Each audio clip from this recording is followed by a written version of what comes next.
सर्वलौकिककर्मभ्यो विमुक्तानां हियाय वै भुक्तिमुक्तिप्रदं जप्यम् अनुब्रूहि दयानिधे। सनत्कुमार भगवन् सर्वज्ञोऽसि विशेषतः आस्तिक्यसिद्धये नॄणां क्षिप्रधर्मार्थसाधनम्।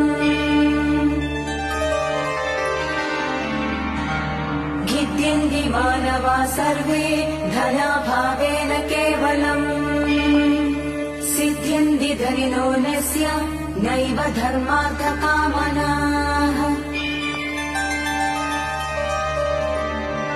दारिद्र्यध्वंसि नीलामकेन विद्या प्रकीर्तिता केन वा ब्रह्म विद्यापि केन मृत्युविनाशिनी। सर्वासां सारभूतैका विद्यानां केन कीर्तिता प्रत्यक्षसिद्धिदा ब्रह्मन् तामाचक्ष्व दयानिधे। साधु पृष्टं महाभागा सर्वलोकहितैषी।